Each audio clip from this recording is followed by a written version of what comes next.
Hey, this is Keith from Save the Rust. So tonight I thought I'd give you a little bit of a update.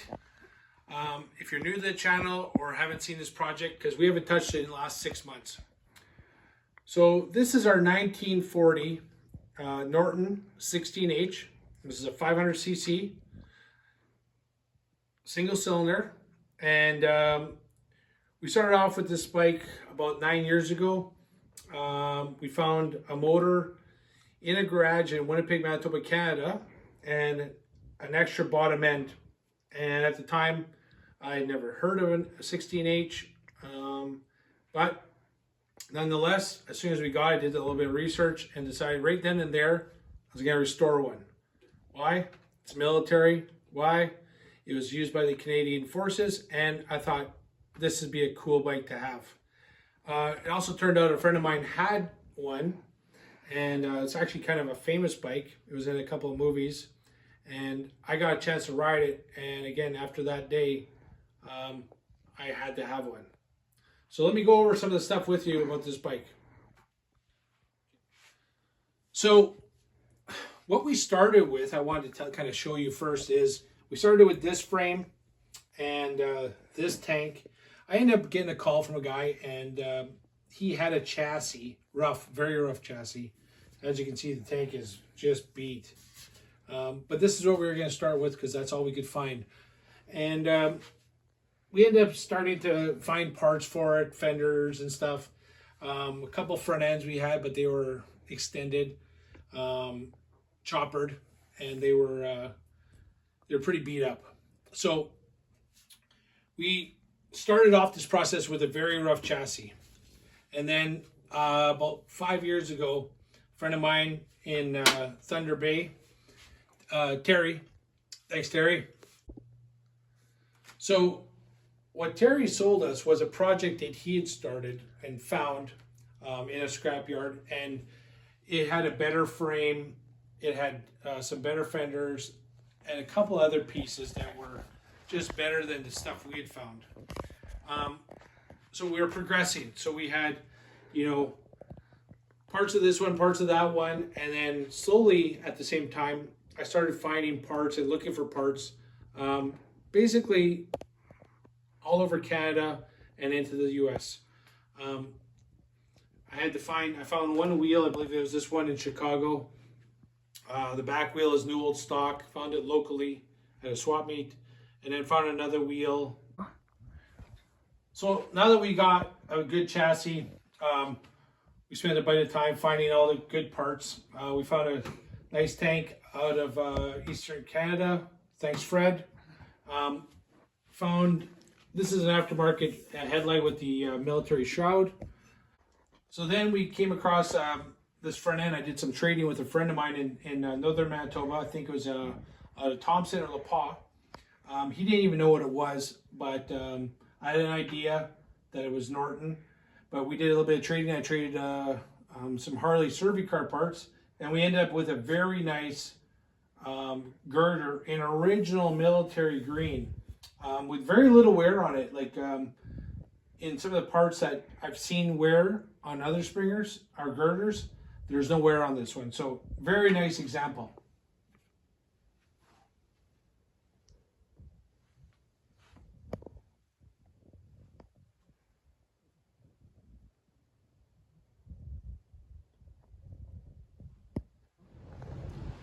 So then we get back to the back of the bike here.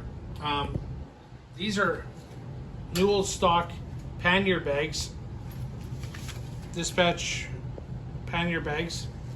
The bags are obviously aftermarket, but they work. Very nice shape, beautiful shape. So nice to have a pair of these that can go on this bike that bolt right on.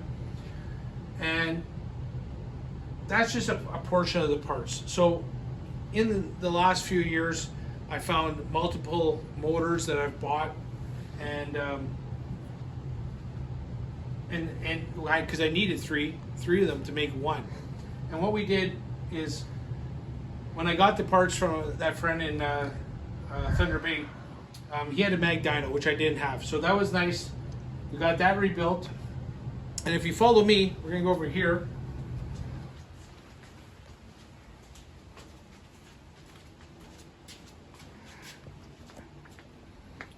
Right here we have a rebuilt motor and transmission for the bike, which is nice because got it done from a friend just before he moved to the east coast of Canada. We still have to do some of the some painting on it and do the hardware parkerize and just get this cosmetically looking appropriate. So happy that we have this. So we have a rebuilt motor, rebuilt tranny, rebuilt mag dyno. I also end up finding the original set of inner and outer primaries. You can see this is still army green. Really hard to find this kind of stuff. So, you know, if you see my videos, you see I ride Harleys and I enjoy restoring the Harleys. What's completely different from the Harleys with the Nortons is that there isn't a lot of aftermarket parts. There's no companies making a lot of these parts. There's a couple individuals who make certain pieces, but for the most part, you have to find the original parts, restore them, and then reassemble them. If I remember correctly, I think they made 100,000 Nortons, and they made about 90,000 Harleys. But you'll see a lot more Harleys than you'll ever see Nortons.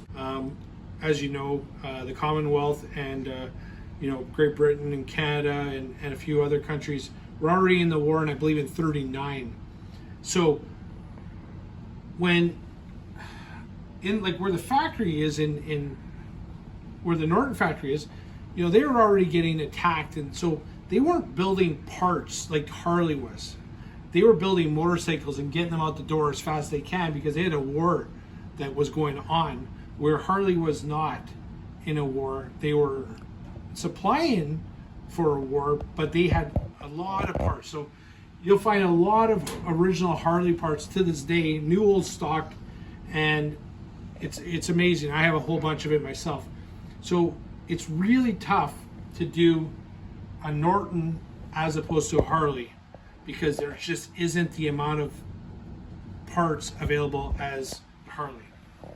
So where we're gonna go with this year is we gotta kind of not reassemble it, but just finalize fitment of the fenders. We gotta make the front fender stays, and then start just taking it all apart, and we're gonna get the frame powder coated, all the major pieces powder coated, but not the fenders or the gas tank. But almost everything else, we're gonna go with a powder coat. It's gonna go flat. I believe I'm gonna go flat green. There's a couple of different variations of colors, but we're gonna go with a flat green and try and get this thing,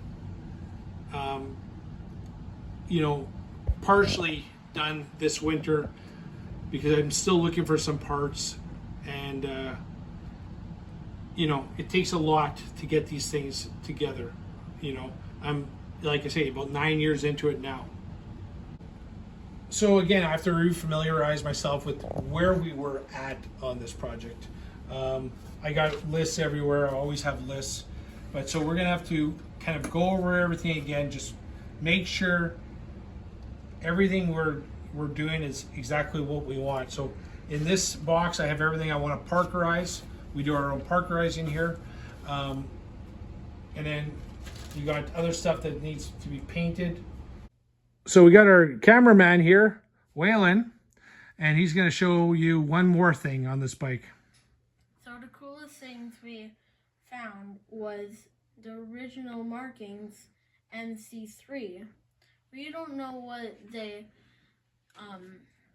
mean yet, but we're going to check it out soon. If you know what these markings mean, let us know in the comments. And don't forget to like and subscribe and follow our YouTube channel. Save the rest. What are the chances that this Norton is in this picture from Brandon, Manitoba in the early 1940s? where they trained for World War II.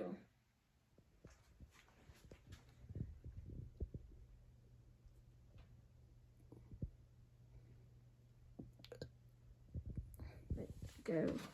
So some of the parts I found local were some incredible pieces.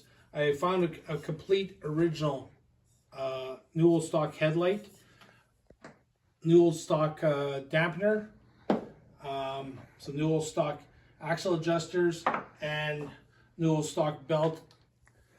And thanks, Lawrence, for that one. That was found. I found this in Winnipeg, Manitoba, Canada. A friend of mine had it for like 40 years.